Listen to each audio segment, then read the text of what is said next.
Good morning, everyone. Welcome. Welcome to session 2. It's 9 o'clock on a Wednesday, a rainy Wednesday, if you're here in Raleigh like I am. So appreciate you all being here. Good morning. As we did last time, we'll give people a few moments to get logged in. So get situated. If you attended last time and received the follow-up email that had the e-binder, we're going to reference a couple things in that today. So if you want to have that handy, you are welcome to do that. I will also try to share my screen and show you some of the documents that we're going to be looking at too. Okay.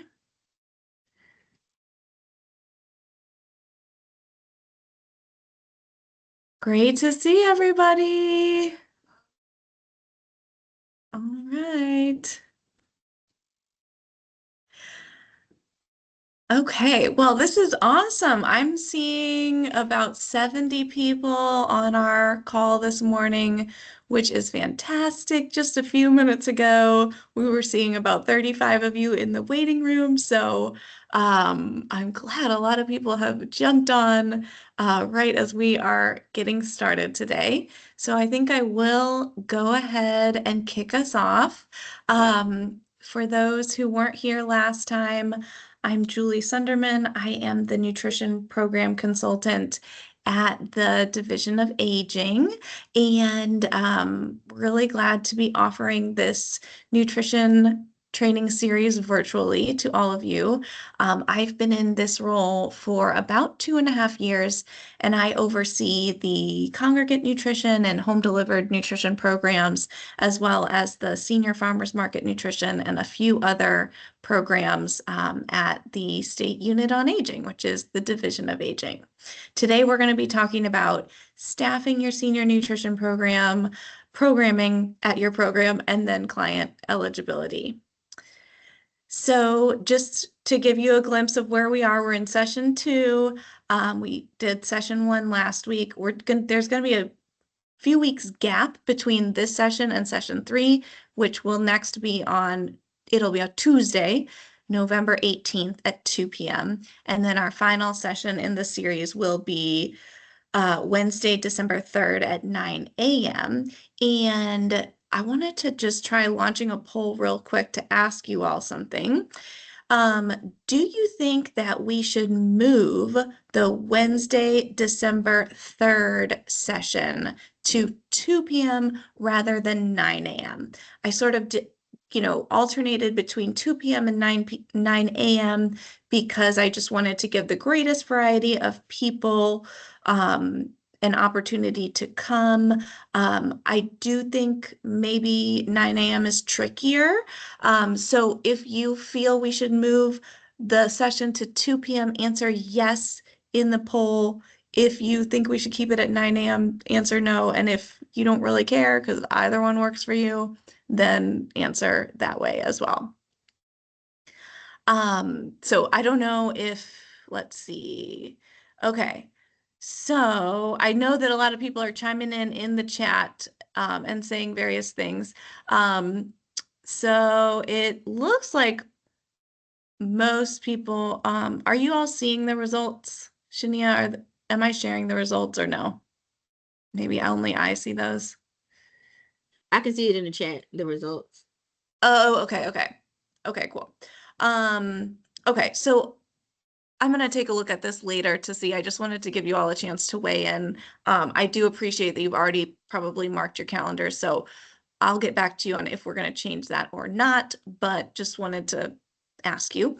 And again, all 4 sessions are required to meet the nutrition director training requirement that within the first 12 months of employment, the nutrition program director must participate in a training on nutrition project program management by the Division of Aging. So if you can't attend in person, we are recording all of these and they will be posted in mid-December. So if that change in schedule happens and doesn't work for you, please rest assured there still will be an to watch this recording and receive a certificate.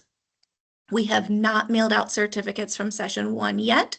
We're working on that, but those will be coming your way soon. Okay, and again, if you are attending with someone else at your program, please email Shania. Shania can put her email address in the chat um, to let her know whether or not, yeah, or let her know the names of the people that you're attending with so we can make sure that they get certificates as well. Okay, so just like we did last time, after today's session, we're going to send out an evaluation link. Thank you to everyone who completed the evaluation last time. I think we had about a 50% response rate, which is actually really great. So thank you for everybody who took the time to give feedback. It was really helpful reading your comments. But we would love to hear from all of you on this session. So when you get that evaluation link, please be sure to fill it out if you have a moment. We'll also send out the slides, so don't worry, you will get a copy of the slides as well as any links that we share. And then we'll just remind you about the registration links for sessions 3 and 4 in case you haven't gotten a chance to register for those. Okay, so how are you today? Before we jump into our content, I wanted to share some photos of my beloved pet, Sasha, who is now 8 years old, and she is just a very valued member of our family. And I made this with pictures I have of her doing various things in various moods.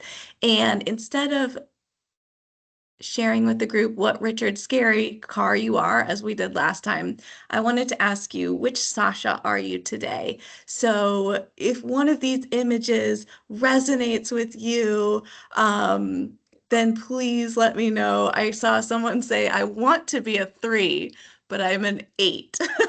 And I was actually going to ask that question too. I was going to say, like, okay, which Sasha are you? But which would you want to be, or which do you wish you were? Um, I wish that I was number 9 because that kind of looks like, Sasha is on vacation, chilling in a little baby pool. That sounds pretty nice. But today I think I feel more like, I guess I feel kind of like a 3. Yeah, trying to be cozy and trying to, you know, be focused on this. So thanks everybody for chiming in. Really appreciate it. I just always like to take a moment to do a little check-in. So thank you. Okay. So here is our agenda for today. And before we jump into our, oops, before we okay, sorry. I'm having some volume things right here. Okay. Um, Before we jump into the 3 topics that was advertised for this session, we're also going to talk just a little bit about senior nutrition program rules because I realized during our last session that I didn't address some of the things that I really wanted to let you all know about. So you had that foundation of knowledge about where our program rules come from and, how that applies to your work. So we'll talk a little bit about that. We'll talk about, again, staffing, nutrition education, and client eligibility. Please, as last time, put your questions in the chat. We do not have your mics on or cameras on, so rest assured you will, be off camera and off mic, but anytime you have a question, put it in the chat. Shania can flag it for me. And oh, I just saw that it's Tamika Hill's birthday, so happy birthday. And um Yes, so we will go forward, ask those questions. We would love to hear them. All right. I just wanted to kind of give a little bit of overview about the nutrition service standards and the administrative letters. These are the documents that sort of govern the senior nutrition program. They contain the rules for the program, and I wanted to tell you a little bit more about them. Um, there are layers. So the first of all is that the Code of Federal Regulations is where we have our Older Americans Act, Senior Nutrition Program regulations that apply to all 50 states. So those federal rules that are administered and monitored by the Administration on Community Living. Those are written fairly broadly so that they can be applicable to all 50 states. So they're specific enough to ensure that there's a good standardization of the program across the country, but again, broad enough so that they can be implemented in unique areas as needed by that region's people. So what may work in Alaska is different than what may work here in North Carolina. So those federal rules try to accommodate for that. Um, then in North Carolina, we have our North Carolina Nutrition Service Standards. You may hear them referred to just as the service standards. And these are our North Carolina Senior Nutrition Program rules. So they are the law of the land regarding the senior nutrition program.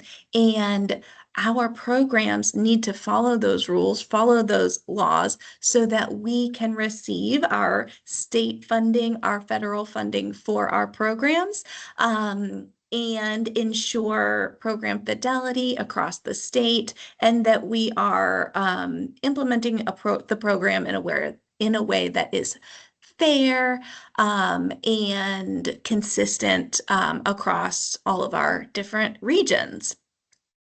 And so within our nutrition service standards, we have the rules, which are also listed in the North Carolina Administrative Code. They are under Title 10A, Health and Human Services, Subchapter 6 on Aging Program Operation. I'm sorry, Chapter 6 on Aging Program Operations, and then Subchapter K is where we have all of our nutrition specific rules. Additionally, in our service standards, we have some guidance and best practices that are listed in there as well. When you see words like shall or must, those are requirements, things that have to happen in the program. When you see terms like may or should, those are, strongly recommended, encouraged, but not necessarily required. So just wanted to kind of give you a little bit of background on that. And as I mentioned last time, we are currently in the rules review process in the state of North Carolina for our nutrition service standards. So I had been working with a small group that includes some Division of Aging representatives, some AAA representatives, and some local service provider representatives to review our nutrition rules, which were last updated in 2003. So that is a long time ago now, 22 years ago. Um, and so we're going to update those rules to make them reflect things as they are now and how they should be now based on, so much has changed since that time. And then additionally, we know that the Older Americans Act final rule came out, which is an update to those federal regulations regarding the program. So when we update our state standards, we are going to be aligning those updates with anything new that is required or allowed per the Older Americans Act final rule, which is the federal regulations that govern the program. Um, and then finally, because we cannot just change rules anytime we need to, we also issue what are known as administrative letters or admin letters. And these are issued when the Division of Aging needs to clarify a rule. Perhaps some new guidance has come out from our federal partners, or there is a consistent question that keeps coming up that we need to offer some guidance on. So the division may issue an administrative letter, which clarifies a rule, and provides that information that is needed. What can get a little tricky is that you as the provider need to stay on top of both the nutrition service standards as well as the administrative letters. And when we update our rules, we are going to incorporate everything that has come out in an administrative letter relevant to nutrition since 2003 into those rules so that everything is going to be in one place. So I'm really excited about that. And what I wanted to say too is that in your e-binder, I have included the administrative letters that are relevant to nutrition. So um, this is just kind of a screenshot of, I sent you the zip file. The zip file has various folders. Now, I recognize that I think the food safety one may be empty at this time, but going to fill that in for you. But if you go down to folder 9, where it's called Nutrition Service Standards and Admin Letters, you'll see that in that folder, I've provided a copy of every admin letter that is relevant to the senior nutrition program, as well as a copy of the nutrition service standards. Shania can also put a link to those nutrition service standards in our chat. But those are also available on our website. But here's a, quote unquote hard copy that you can print if you like. And then finally, I made an index of the nutrition services admin letters to just kind of let you know, okay, here's what's in DAS 0315, which was issued on the Nutrition Services Incentive Program, or NSIP. Here's what's in DAS 05-13, client reassessments for home delivered meals. So hopefully that's going to be helpful to you. So I just wanted to kind of like let you know that that is there. And if you look through that and you have questions, please reach out to your AAA, and they can provide some clarification. I'm also happy to help as needed. Okay, I'm going to just pause here and check in with Shania. Do we have any questions that have come through that I should address before we move on? It was one question pertaining to a missed session. If you Oh, missed the session, how can you make it up for proof of attendance? sorry, Shania, my volume was down. Can you say that one more time, the question? Sure.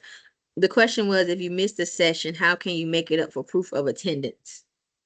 Oh, yes. Okay. So we haven't figured out that piece yet. But what we've done in the past is like simply an attestation that you attended or watched the recording. So that is to be determined. We will provide instructions for you on how to, prove that you watched and then can receive a certificate after you finish watching. That's the only question. Okay. Okay. All right. I thought I saw something. I don't know if something came through. I will just let you know. And Sheila, I see that your hand is up. If you could type in the chat your question, if you have one, that would be awesome. Okay, so without further ado, let's get into staffing our senior nutrition programs. So, Okay, and sorry, I am seeing a couple things just come up. One, yes, we are sending slides out. Don't you worry, they will be coming. And then two, we have not sent the certificates from session one yet, but we will. Date on that is TBD, but soon. Okay, so in terms of staffing, there are several well, there's one required position and other positions that you may need kind of depending on how the program is set up. So all nutrition programs need to have a nutrition program director. And I know many of you that are here today are occupying that very important role. And then, depending on how many different sites that you might have, you may also have site managers for your congregate nutrition sites. I did want to remind you that for site managers, they may only be paid up to 4 hours a day with home and community care block grant funds, but they can certainly be paid with other funding sources if they are working more than 4 hours per day. That's really just an individual program decision about how it works best for you all. But we do have a rule in our nutrition service standards that HCCBG funds can't pay for more than 4 hours a day for your site managers. Um, Other staff that you may have at your site could include cooks, drivers. Again, just really depends on your unique situation. I will say that a common misconception is that home and community care block grant funds cannot be used to pay home delivered meals drivers, but that is actually not correct. The drivers for your program may be paid. You may hire people and use home and community care block grant funds to pay for home delivered meals drivers. It's an allowable expense and a local option, but that's something to consider in terms of the limited funding overall. So, we definitely recommend that you continue to recruit and train volunteers for meal delivery as you are able, and kind of use staff as a backup to a strong core of volunteers, so that you can, keep delivering the most meals with those limited HCCBG funds. One thing you could think about is incorporating staff delivery on routes where perhaps it has been traditionally hard to find volunteers, where you're having trouble enlisting people to serve that area. So maybe you have one paid driver for that route, and then everyone else is a volunteer. Again, it depends on your program and your needs, but I did want to highlight that. Um, if you are preparing food in-house, creating your own menu, you will need to have a registered dietitian to consult with. This is not someone who works full-time for your program. It's someone who you probably contract with to review your menus and make sure that they are meeting the nutrition service standards. If you use catered meals, however, the registered dietitian is probably going to be employed through the catering company and sign off on the menus that way. And then, of course, your volunteers. Of course, they're not staff, but they are such a key part of our programs, because we know that having a nutrition director and even site managers may not be enough to successfully run your program. So volunteers are often used, obviously, to deliver home delivered meals, help package food, clean up, provide programming, etc.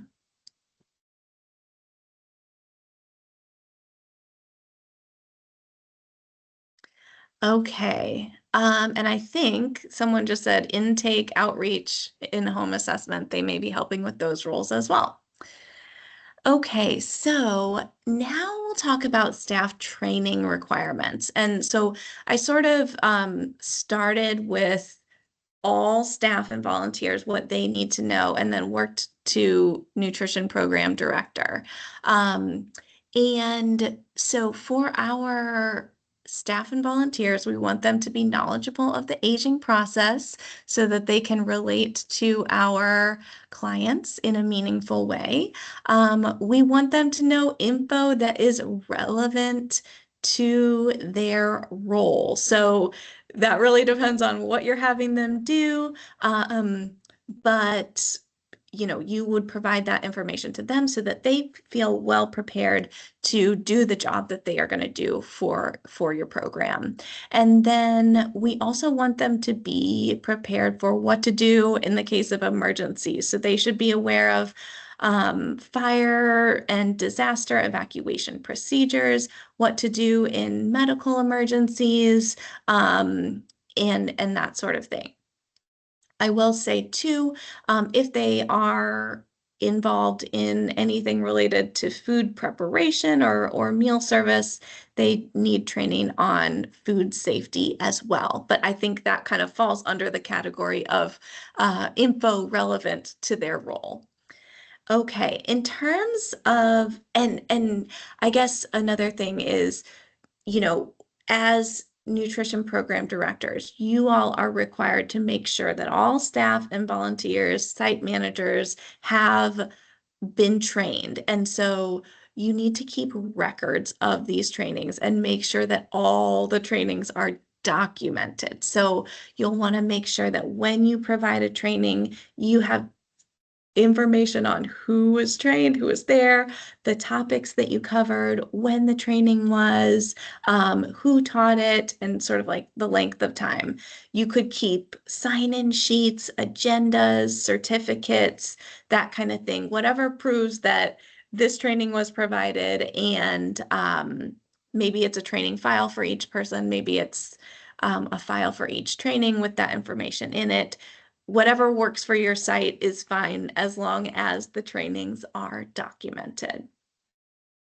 Okay, so in terms of congregate site managers, they need training on how to run the site day to day. A lot of that may involve paperwork, so knowing how to do the record keeping, how to do the paperwork that is required for their job, being familiar with what kind of community resources are available for to refer people to as needed.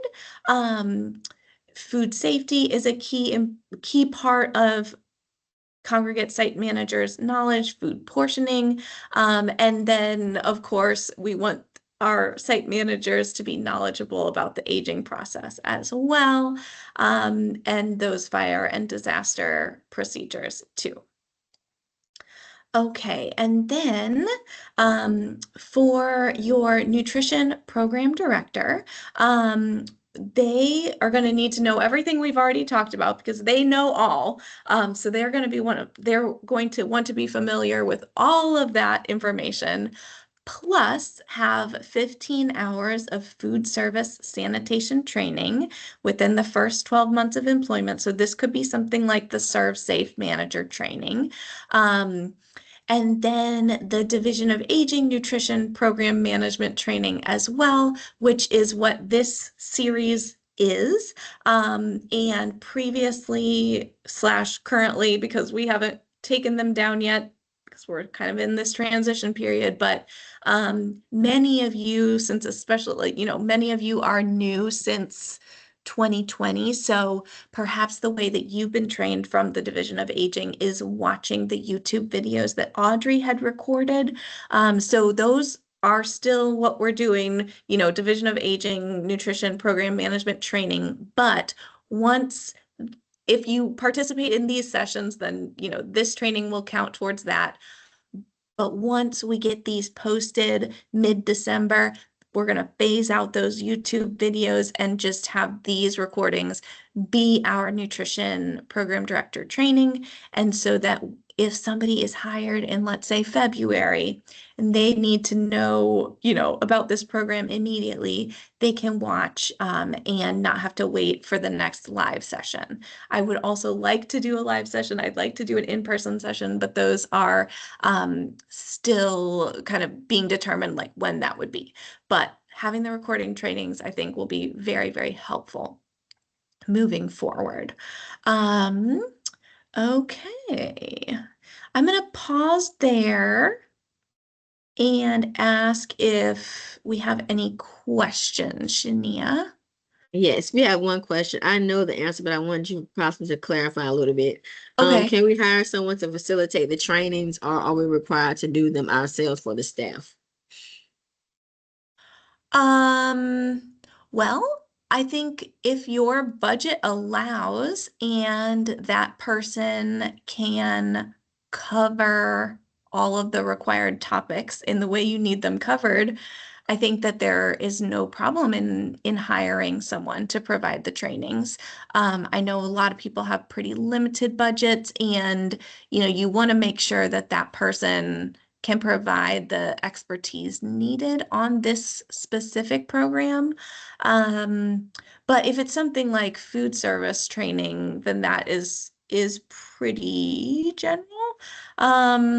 Yeah, I hope, is that helpful? We don't have anything that prohibits it. I'll say that, but I would also want to just, oh, mainly for food safety. Yeah, so yeah, I think a lot of programs pay for the serve safe training. A lot of times it's available on demand online, or you can pay to attend in person. um, Something that I'd like to facilitate more in the future is having our environmental health specialists at the regional or local level provide some food safety training, because I think they do a great job. They know the congregate and home delivered meals programs, so they can provide that really specific information that's relevant to you, as opposed to, general information about operating a restaurant, which, some of that may or may not be applicable to your program. I think I saw Twyla say that she utilizes the health department and the cooperative extension. Those are fantastic ideas. I think most times they will provide that training for free, or very minimal cost, I would think. So yeah, hope that's helpful.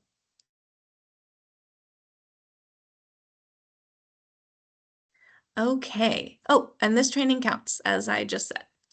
Okay, so let's talk nutrition education and programming at your congregate sites. So, in terms of nutrition education, there are some requirements in our nutrition service standards around this. And as you'll recall, we talked last time about how the senior nutrition program is more than a meal. So it's not just providing those nutrients, but it's providing nutrition education. It's providing opportunities for social connection. All of these are very valuable and important parts of the program, as well as those meals. So, you know, the rules around nutrition education are that for your congregate programs, nutrition education needs to be provided at least 2 times per quarter. So if we, map that out to the year, that's 8 times per year. For our home delivered meals clients, nutrition education needs to happen at least 2 times per year. And then for all of your staff and participants, we need to make sure that there is food safety education on the sources and prevention of foodborne illness provided annually. So that would be something great that like cooperative extension or your health department could provide. And so yeah, so that's what is covered in the nutrition service standards on our nutrition education rules. And this is important because the meals that you provide are very hopefully not the only food that people are eating. So this nutrition education can potentially help them make some positive food choices. Um, it can also kind of provide that opportunity for connection and get people talking and thinking, not just eating and leaving the site if it's a congregate site. So yeah, and you can make it fun too. Um, anything, what would count as nutrition education? Basically, having a dietitian or a health educator come do a presentation, cooking demonstrations, videos about nutrition, followed by discussion, games or quizzes, and of course, don't forget to document when you do provide this nutrition education, because when your AAAs come to monitor you to make sure you're meeting these requirements, they will be looking to see your documentation that nutrition education has been provided. So I wanted to share some good places to find some nutrition education materials. So the first place that I recommend, and this is where that video that we watched last time comes from on the nutrition program as a whole. But the Nutrition and Aging Resource Center has an awesome page on nutrition education. It is at this link here. And Shania, if you want to put that in the chat, that would be awesome. All of these materials on this website have been reviewed by a dietitian and approved as Title 3C nutrition education. So, highly recommend that if you are looking for materials to share or ideas about activities, consult this website because it is perfect and designed for our programs. Your local cooperative extension office is another great place to go. The slide has a link to the maps. So if you don't know your cooperative extension agent in your area, this is how you can find out their contact information. Eat Smart, Move More North Carolina also has some really great resources, as well as the website for the Academy of Nutrition and Dietetics at eatright.org. You can find all sorts of handouts about specific nutrients, specific age groups, and that kind of thing. So I'm gonna play this video quickly. This just shows a little bit about the Nutrition and Aging Resource Center and what it does and what you can find there. So it's just about a minute long. Oops, and of course it's at the end. Okay.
Okay, so if I haven't said it enough, I love the Nutrition and Aging Resource Center, and I hope you all will find some great things there. Additionally, in your binders, in the Nutrition Ed folder, I put some things that can kind of help you get started with some ideas, but you are welcome to add to that, of course.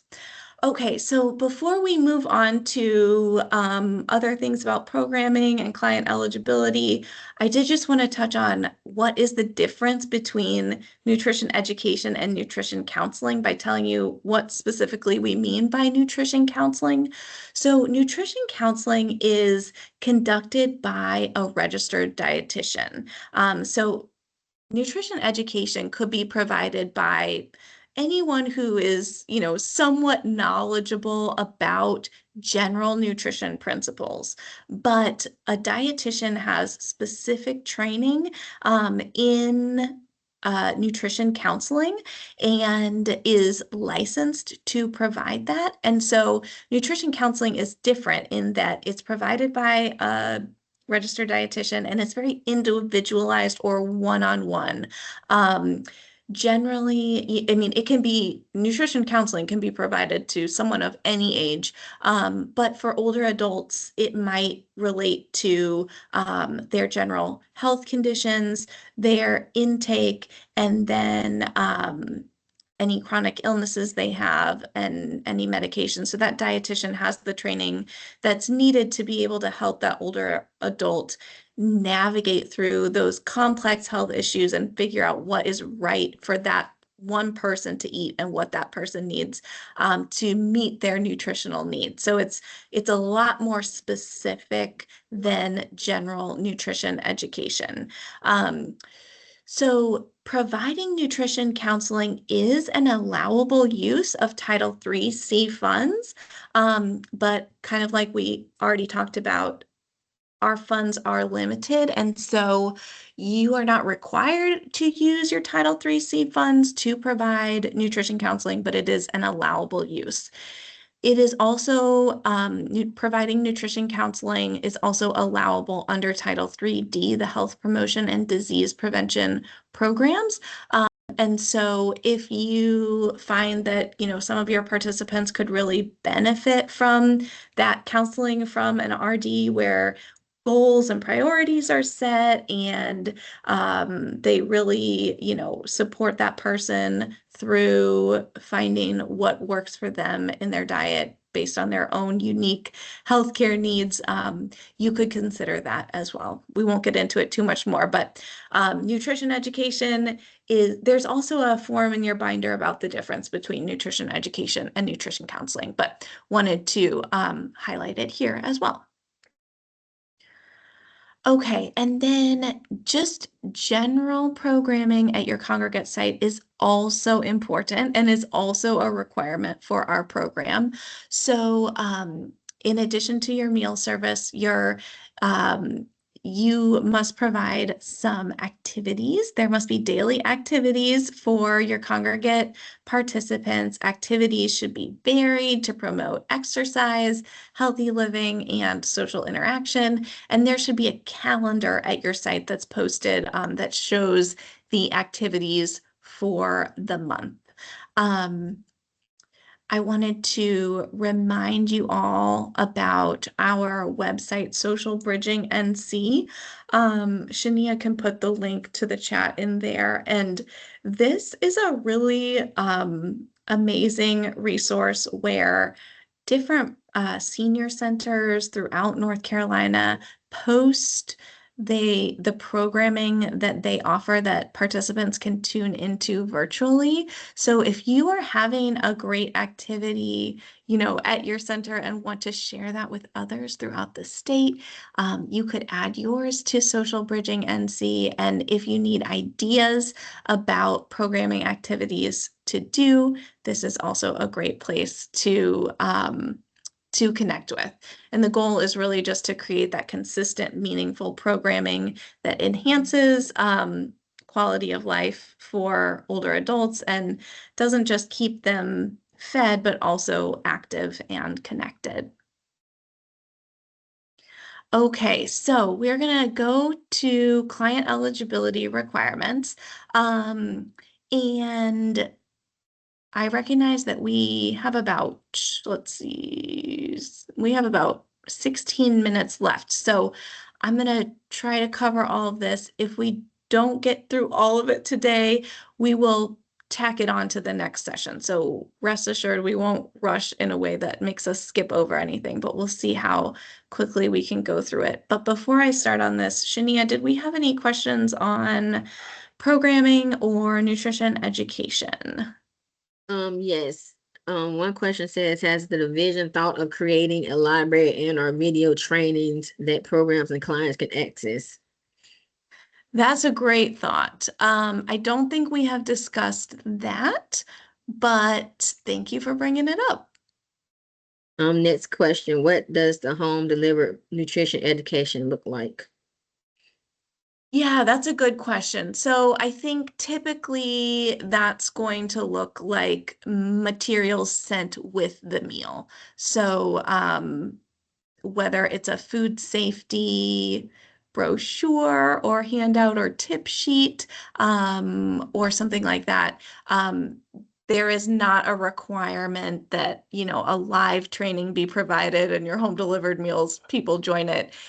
I think in most cases it's happening just through printed materials. Um, yeah, so that is, I mean, I think you could offer the opportunity for them to join a webinar or something like that, but I think primarily it has been printed. And one final question, I think this is good to speak on. I know the answer, but it's good to speak on. The Comedy site needs clarification for seniors 60 and older. We do see younger seniors. Are we allowed to ask for ID to verify age and income? Um, okay, so you have folks who are younger than 60 who would like to have a meal And they're and the asking, you're are they allowed to ask for their ID and verify income? Verify age and income. okay. Well, I think it's up to your individual program whether or not you ask for ID to verify age. But I will say that on the client registration form, which we're going to talk about in a minute, the clients have to, provide their birthday and attest that everything that they are providing is true and correct. So if they tell you their birthday and well, I mean, hopefully they would be honest because they're having to sign a paper saying that they're being honest about what their birthday is. But, I think if you all have a protocol where you look at ID to verify age, you could do that. In terms of income, our programs are not means tested. And so that means that income information cannot be used to determine eligibility for the program. Now, there, you may be targeting lower income individuals. So you may, on our client registration form, there is a question about the federal poverty level, but it's not specific to income, and we're not asking for any for them to provide paperwork and them reporting that they earn more than the federal poverty level is not a factor that is going to prohibit someone from participating in the meal. Does that answer the question?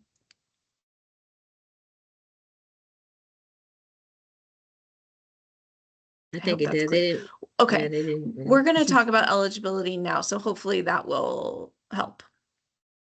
Okay, so we're going to talk about congregate nutrition first. Who is eligible? So, adults age 60 and older, and their spouse of any age when the older adult is a nutrition client. Those folks who are the spouse of an older adult participating, but maybe under 60 can participate.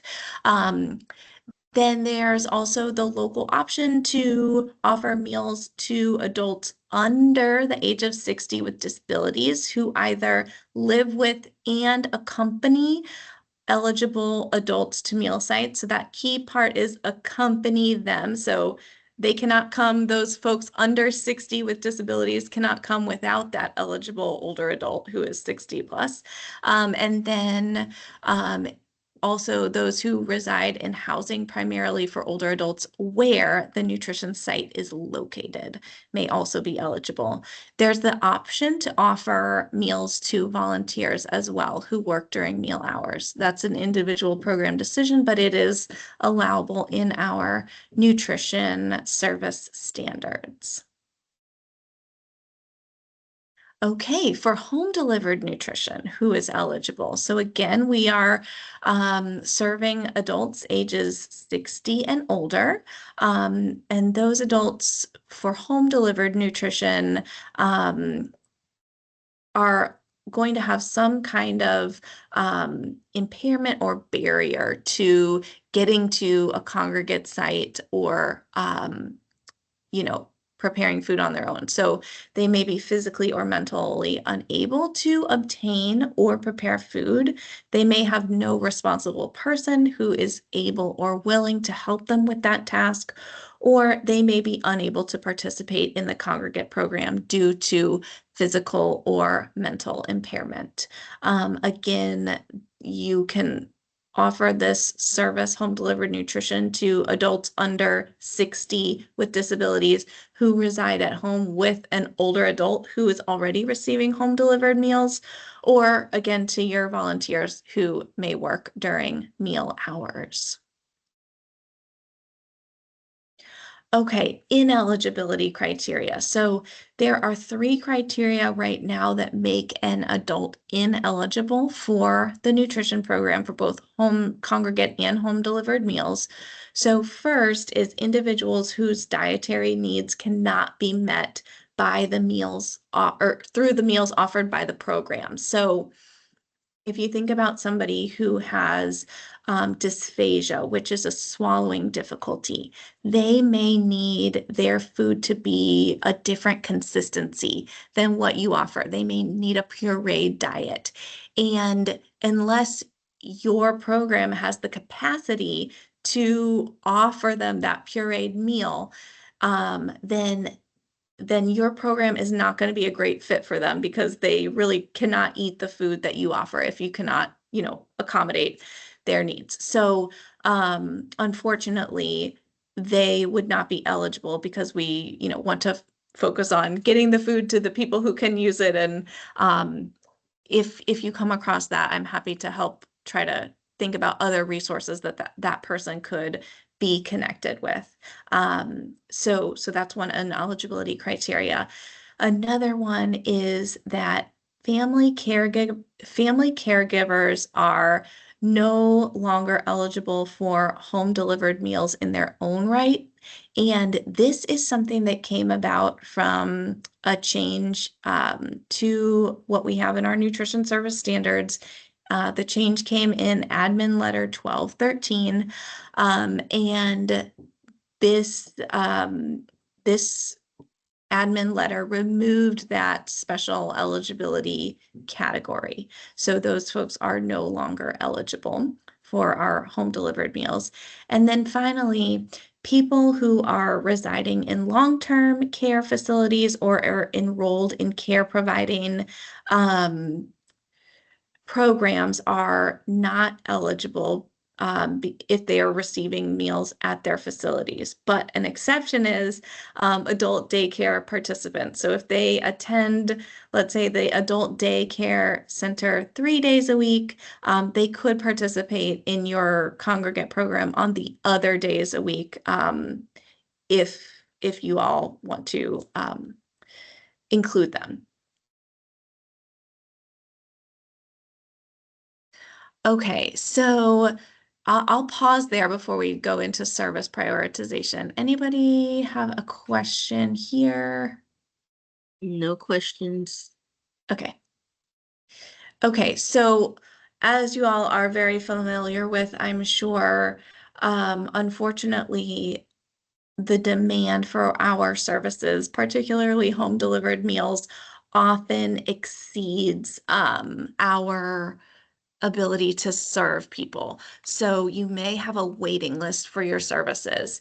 Um, we encourage you to prioritize services to the following categories of people. Congregate nutrition, for that program, we want adults in or at risk of adult protective services to be prioritized, those with health impairments needing nutrition support, and then adults with living arrangements lacking adequate meal preparation facilities, which might be, something like staying in a hotel or something like that.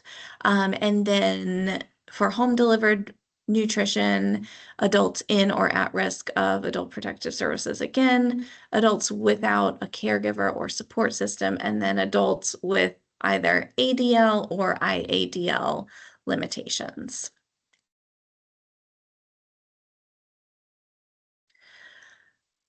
So you may be wondering, how do we prioritize service? So the division actually has a service prioritization tool. It is not required that you use it, but it's helpful because it asks a series of questions and assigns a point value to answers. And so it kind of helps you come up with an objective way to figure out, how would we serve those in greatest social and economic need. The service prioritization tool is in your e-binder in the client eligibility form if you want to take a look at it. You may be familiar with it already, but you may not. So take a look and see if that's something that may be helpful to your program. And I will say that when our final rule comes out, there's going to be a kind of greater emphasis on service prioritization and ensuring we are connecting those with the greatest needs with our services. Okay, and then finally the client registration form. And this is how we show and document eligibility and reassessment of needs. So the form was revised in July 2023. This is the version that is in your e-binder. When I've gone out on monitoring, I have seen the old client registration form still in use. You don't have to like go back right now and redo all of your forms, but as those folks who have all their information on an old client registration form come up for reassessment, please try to use that new form to reassess them because it corresponds with the data that we need to send to our federal partners. So we really need people to be incorporating that as they can. Again, you don't have to go back and find an old form and just redo everybody, but as people come up for reassessment, please make sure you're using the most current form, which is that 2003 one, the one in your e-binder.